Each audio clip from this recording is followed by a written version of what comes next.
is found in the Gospel of Luke, chapter 6, verses 27 through 38.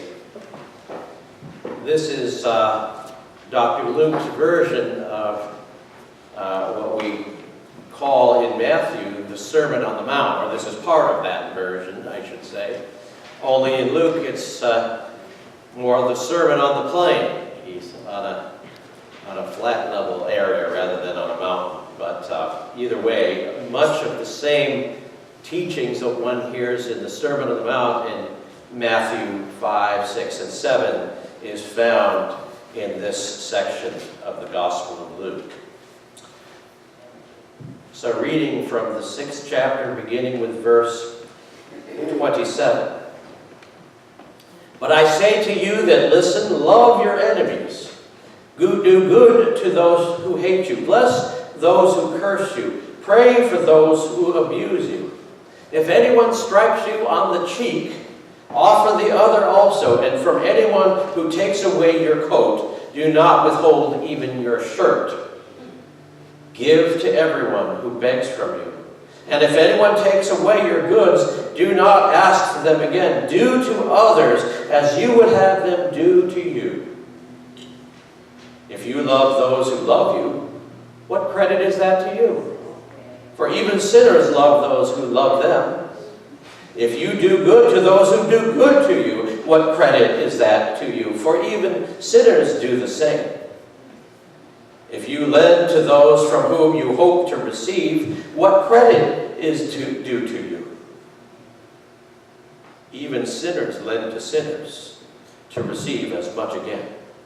But love your enemies. Do good and lend. Expect nothing in return. Your reward will be great, and you will be children of the Most High. For he is kind to the ungrateful and the wicked. Be merciful, just as your Father is merciful. Do not judge, and you will not be judged. Do not condemn, and you will not be condemned. Forgive, and you will be forgiven. Give, and it will be given to you. A good measure, pressed down, shaken together, running over, will be put into your lap. For the measure you give will be the measure you get back. May God add a blessing to the reading and the hearing of the Word. Amen. Amen. Well, those of you who were here last week know that we launched this year's financial stewardship campaign. Just as a reminder, that campaign will continue over the next couple of weeks and will lead up to December the 2nd, first Sunday in December, when we will have our Commitment Sunday. And as part of that Commitment Sunday, we'll have an opportunity to fill out a commitment card that will outline our estimate of what we hope to give back to God through this church for the coming year. Those of you who were here will hopefully remember that we talked last week about the principle of sacrificial giving. We looked at two people in the Bible who gave us examples of this principle of sacrificial giving. The first being King David. You remember that we talked about that he had been commanded by the Lord to make a sacrifice. But a friend of his came and said, "Oh, let me help you out." I shouldn't say a friend, a subject of his. Said, "Here, let me help you out. I'll give you the cattle that you have been told to sacrifice." And instead of saying, "Oh, isn't that great? God has asked me to do this offering and now it's not going to cost me anything," he refused and said, "No, I will not give to the Lord that which costs me nothing." And then we also read about the widow who went to the temple. And all around there in the temple, the rich men were coming up and they were giving their big gifts. And she came in and she was poor, and all she had were 2 little coins worth half a penny each. And she gave those into the temple treasury. And Jesus commended her and said, "You know, even though all of these rich people came and gave all of this money, those 2 little coins that this widow gave were worth more than all of the other gifts that had been given, because she gave out of all, she gave all that she had. Sacrificial giving. Well, today we want to look a little bit more deeply into this question of giving. We want to explore the question of if God wants our giving to cost us something, if God's desire is for our giving to be sacrificial, then that leads us to the question of how costly, how much of a sacrifice is God asking for. Another way of putting this is one of my favorite definitions of financial stewardship is this. Financial stewardship is the responsible and faithful use of God's money. And that's in all of our areas, not just what we give, but how we use the rest of what God gives us. But certainly in terms of what we give, financial stewardship is the responsible and faithful use of God's money. And if we accept that definition, then we ask the question, what is responsible and a faithful amount of God's money to give back to God through giving to the work of His church? Now, this is a really good question. It's an important question for all sorts of reasons. But it's also a good question because there are some folks who really don't know where to begin to try to answer that question. I know for me that my parents never taught me about giving to the church. They gave, but it was all very sacred, and they never shared anything about that with us. So when I became an adult, and I have to admit, and I'm ashamed to admit this, even when I was a pastor, I didn't really understand that much about giving until I had to start preaching about it. Do you understand what I'm saying? How many of you all learned things when you had to teach your kids something? You know, maybe you learned math much better than you ever learned it when you were a kid. I had to learn about giving because I was leading other people in giving. And so it was only after I became a pastor that I began to explore and understand more deeply the principle of tithing, which we're going to be spending time talking about today. The principle of giving 10% of what God gives to us back to God. And I can remember that it was about almost 30 years ago that Wendy and I decided, God is calling us to tithe, and we began to tithe. And we've never regretted it. It's always been, you know what I find? I find that we live better on 90% of our income than we do on 100% when we give that tithe to God. How many of y'all know that's true? So, some of us, though, because we never learned or never was taught to us, we don't really know how to answer that question. It reminds me, years ago I worked as a bellhop in a fancy hotel. Everybody know what a bellhop is? The people check in and then they ring the bell, and the bellhop comes and says, "Can I take your bags up to your room?" And then they take the bags up to the room, and then they kind of, sort of stand there, wait for a little tip. Well, I was a bellhop, and I didn't get paid much because the hotel assumed I would get most of my money from tips. But what I found out was that unlike going to a restaurant where, you say, 10, 15, 20%, nobody really knows exactly how much to give a bellhop, right? And so my tips ranged anywhere from 25 cents to $20 bills. Of course, I always liked the $20 bill. But now and then somebody would say, gosh, how much should we tip you? And I said, well, $1 or $2 would be fine. I don't know what it is today. I don't go to fancy hotels like that. But, I'd say, well, $1 or $2, If you think I really did a great job, you can give more, but only a few would ever ask. But we're asking this morning, not just what do we give our bellhop, what do we give to the God who gave us everything that we have, who gave us the breath of life, who sustains us and wakes us up every morning, who gives us so many blessings along the way. What is an appropriate amount Is there ever too much that we could give to God? I don't believe so. But the Bible does talk about this ancient principle called the tithe as a benchmark to go. Now, I want to be careful because, whenever we talk about the tithe, we know that it primarily comes from the Old Testament. Not a whole lot of talking about tithing in the Bible, in the Old and New Testament. So when we talk about this tithe, this simple principle, we need to understand a little bit of how it worked back in the Old Testament days, because those were certainly different times than the times we live in now, right? So back in the day when tithing first began to be practiced, they were living in what we would call an agrarian society. Most of the people were farmers, right? And so what they meant by a tithe was that if you had 10 bushels of wheat that you harvested, you'd bring one of those bushels to the temple or to the priests, right?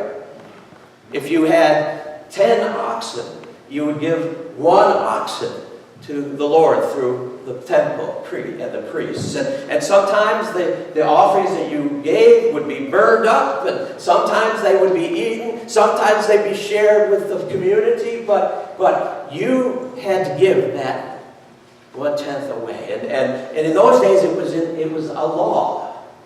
It was the law, part of the law of Moses, and people were compelled to do this. And so sometimes people say, oh, well, it's all Old Testament that you're talking about. Tithing is Old Testament. And there's not much in the New Testament about that. And I hear what that is saying, and I'm glad that we are not compelled to tithe. I'm glad that people now are able to give out of the goodness of their hearts and out of their commitment, not by compulsion, but as a commitment and a way of expressing their faith. And we don't want to go back into legalism. But I also believe that there are principles behind the concept of tithing that are important for us to understand, and that suggest you could do a lot worse than commit 10% of what God gives you back to the Lord. So let me offer a few of these principles this morning that bless and enlarge this practice and principle of tithing beyond just say, oh, well, I got to figure out what 10% is, so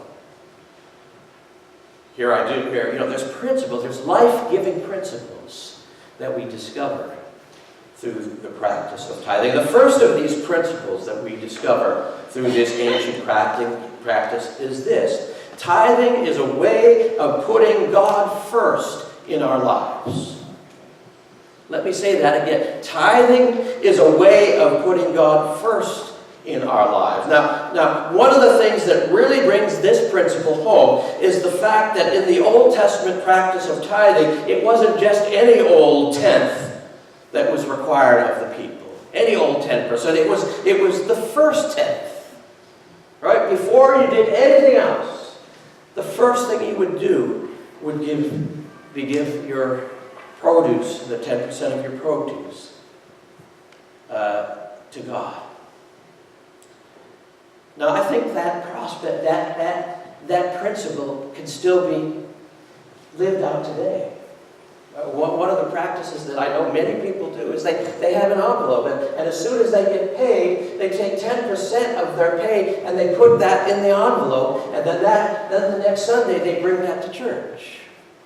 And that's why they're making sure that it's the first tenth, and they're not going to run the risk of running out of money. Ever have that happen to you? If you don't put it aside right away, it's gone before Sunday come around, right?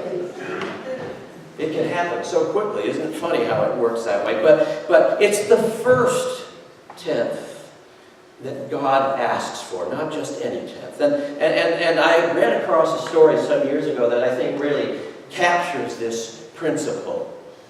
It was a story about a young boy who knocked on the door of the church one afternoon, and the pastor opened, and there he saw that this young boy had a big fish in his hand. And the pastor must have looked a little bit confused because the boy said, "Oh, you've been teaching us about tithing. This is my tithe. I've caught this fish. I'm bringing it to you." And the pastor says, well, if this is your tithe, where are the other fish? He said, "They're still in the ocean. I'm going to go get them." That is the principle of the first tithe. And you have to understand, put it back into the agrarian, the agricultural life, that what would happen was that when they thought they'd get an idea of how much they were going to harvest or how many animals were going to be born that year, that sort of thing. And when that first lamb was born, it was taken down to the temple. When that first bushel of wheat or corn or whatever, it was taken down. And it was literally taking food off of people's plates. Do you understand? Or off their tables, at least. And they didn't know for sure, because what might happen would be you'd bring that first bushel of wheat, and then a storm comes up, or the locusts arrive, and the rest of the harvest is gone. Or you bring that lamb, and before you know it, thieves come in and steal your whole flock. And you don't have what you thought you were going to have, the rest. It was the first, even when there was risk involved in doing that. Now, this principle of the first tenth was a reminder for the people, and still is today for us, to put God first in all things, to remember that ultimately everything we have, all the strength and ability we have that allow us to get what we earn, comes from God. If it wasn't for God, we wouldn't have any of it. It's so easy to forget that sometimes, isn't it? So easy to think, "Oh, I've worked so hard, this is all mine." I remember that I had an experience that really opened this for me. It wasn't the first time that it had ever happened, but it just hit me one day when I went with my son Danny. He was about 3 years old at this point, and we went to his favorite place, McDonald's. How many of y'all, your kids, that was their favorite place?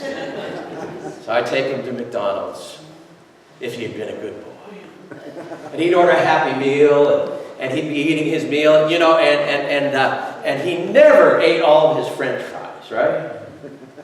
Never. And so, not wanting anything to go to waste, this particular time I reached over and I took a couple of French fries from him. And he swatted my hand away and he says, "No, those are mine!"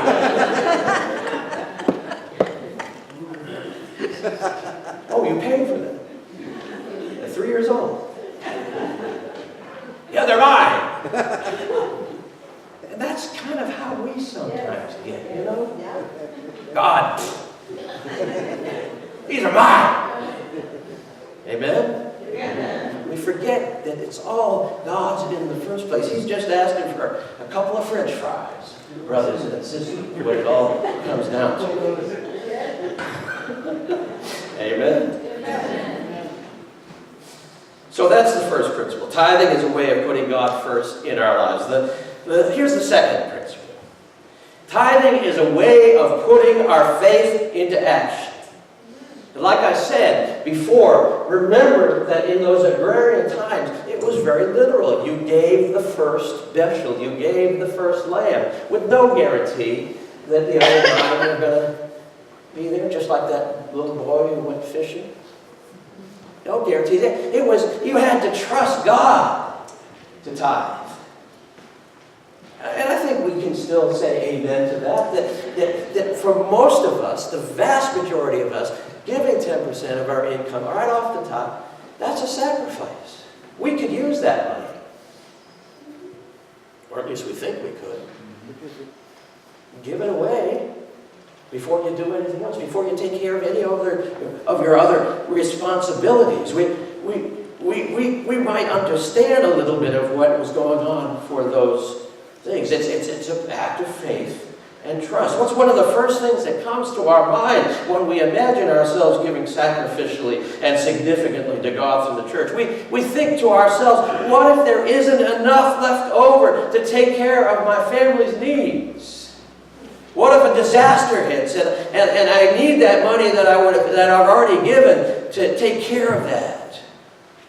And it is in some cases those what-ifs that keep us from giving sacrificially to God. We become afraid that the sacrifice might be too much, that we won't be able to get by with what is left over. And that's when we need to remember that tithing, back in the Old Testament times, was literally giving food off the table, based on the trust that somehow, some way, God is faithful and can be trusted and will get us through. The Bible tells us, I've never seen the righteous beg for bread. There's a promise that God says, it may not go the way you want it to go. You may not imagine the way that you're going to get through this, but the fact that you and I are sitting here is proof of the fact that God does get us through. We're here this morning because we are survivors by the grace of God. Amen. We didn't die in the night. We didn't die in a plane crash. We didn't die in a car crash. We're here because God takes care of us. Not in the way we always assume, but some way or another. Now that's the second principle. The first one, remember, is tithing is a way of putting God in our life. Second principle, tithing is a way of putting our faith into action. And now here's the third principle. Tithing teaches us that our ultimate commitments need to be non-negotiable. You know what I mean by that? That our ultimate commitments need to be non-negotiable. In other words, tithing teaches us that when it comes to the most important commitments in our lives, these need to be areas in our life where we are not open to persuasion about not doing what we've committed ourselves to do. We won't compromise or bend on these particular areas. Now, I want us to be careful here because I don't want us to slip into legalism again. But the principle stands that there need to be commitments in our lives that we make unconditionally. And the best example that I can think of for that is marriage. Right? When Wendy and I got married, like most of you, when you got married, we made promises to each other, didn't we? Yes. And one of those was we would be faithful to each other until we were parted by death. Amen? Amen. Now, when the preacher asked me if I was willing to say and make a commitment to that, what if I had said to Wendy, well, yeah, probably. I'll work on it. I'll make it, I'll give it my best effort. No, she has to know and has to trust that when I said that I will do that, that no matter what happens, no matter what temptation comes my way, no matter what rough times we might be going through, no matter how much greater the greener the grass on the other side might look, that we are committed to each other, and nothing would get in the way of that. Over 30 years and counting, amen? And there have to be those things like that in our lives.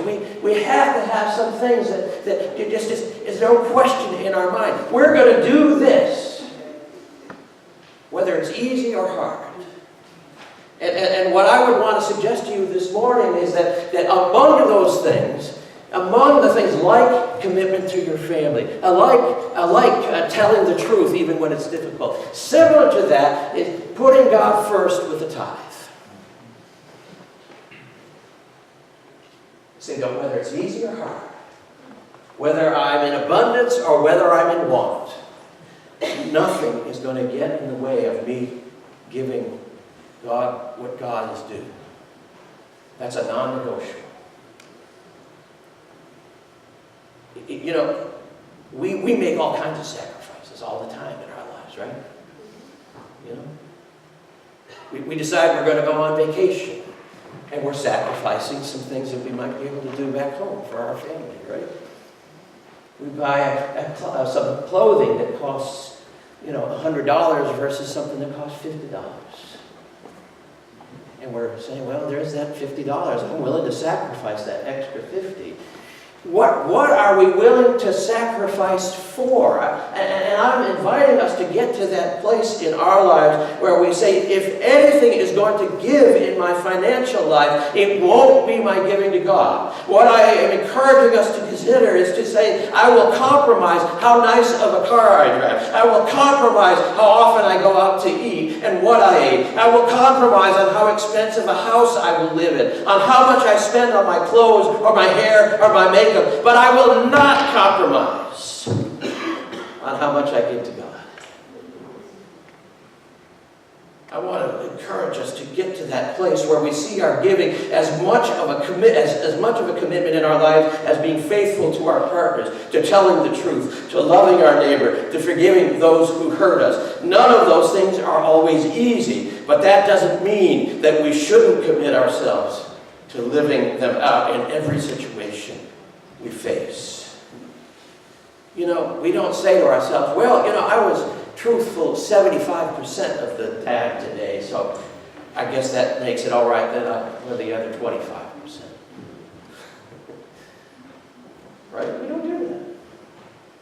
Let's try not to do that with our giving. Now, I need to stop here for a moment to explain what I don't mean when I suggest that our commitment to tithing should not be subject to negotiation. What I don't mean is that we should be committed necessarily to giving a specific amount of giving per week or month that we are obliged to keep giving even if our circumstances change. It's not about that. Let me see if I can unpack that a little bit more. What I mean is that we need to be committed to the principle of tithing, to give God the first tenth of our income, whatever income that happens to be at any moment in time. And so that when it rises, we give a little bit more. When it goes down, we give a little less. It's all right. Because our commitment is not to a church to say, I'm giving X amount of dollars per week. It's a commitment to God that says, whatever is happening, the tithe belongs to you. Do you understand what I'm saying? And I understand that for us in this church, it's just different from any church I've served. I got to tell you all, in a good way.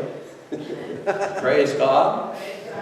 But one of the things that's similar is our church. We do this practice of having folks fill out cards, and we ask them to put down, I'm going to be able to give X amount, or this week, every week for next year, or X amount every month this year.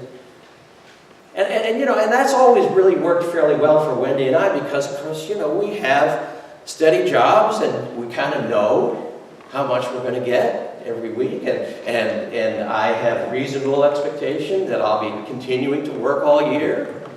And so, it's maybe.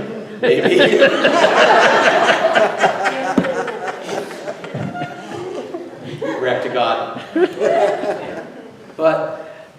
But so it's relatively easy and safe to say, okay, we're going to have this amount, and so 10% of that, and if we want to give, feel called to give more than that, 2 or 3 more percent or whatever.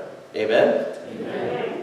But in a church that's full of folks who don't have that luxury, and they don't really know how much they're going to necessarily make every week or every month or every year. And they don't know if their work is going to be year-round or that sort of thing. Not only for a lot of our folks is the practice of filling out cards foreign to their experience, but it's really hard to do. And it makes it even more uncomfortable when we sometimes, without meaning to, we use words like pledge. We say, I'm pledging my firstborn or whatever, and I got to give. So I said I'd give $50 a week, and I got to keep giving $50 a week, even though I'm not working, even though I'm not bringing anything in. I didn't think I'd be in that situation, but I am. So here's the principle. Let me just kind of lay out a very specific and simple example that I hope will really demonstrate what I'm talking about. So suppose someone fills out a commitment card.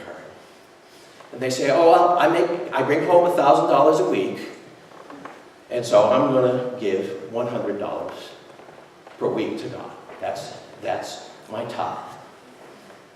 And then suppose a couple of months, so that works out great, but suppose like 3 months into the year, your company lays you off or cuts back your money. Let's say you were earning $1,000 a month, and now you're earning $500.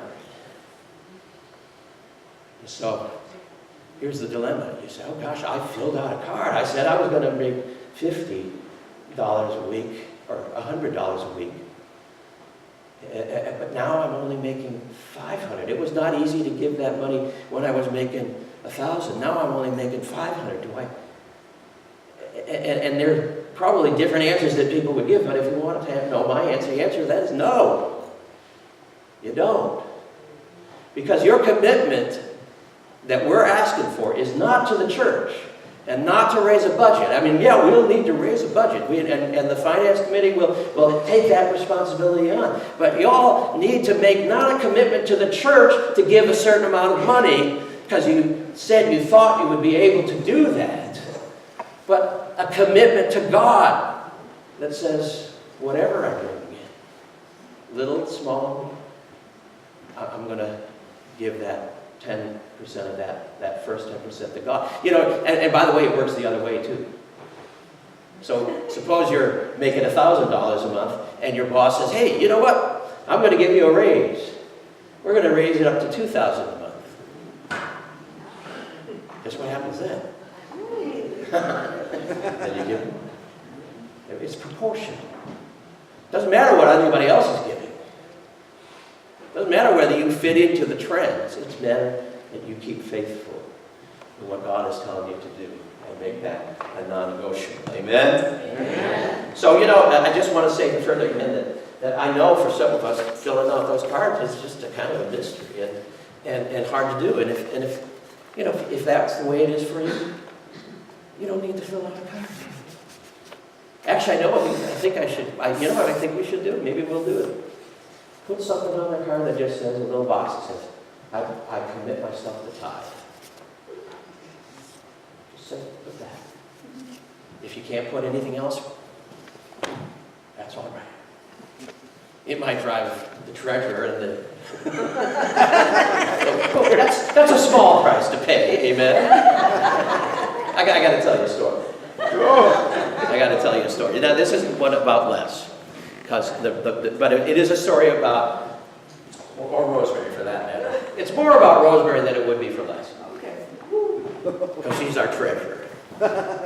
There's a story about, there's a country fair.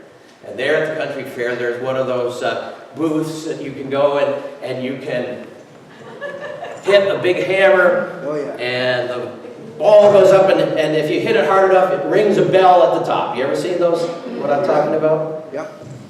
And so the crowd is watching people do this, and all of these big, strong guys come in, and they do it to impress their girlfriends. And then a guy who's about 75 or 80 years old, and he looks like he weighs about 110.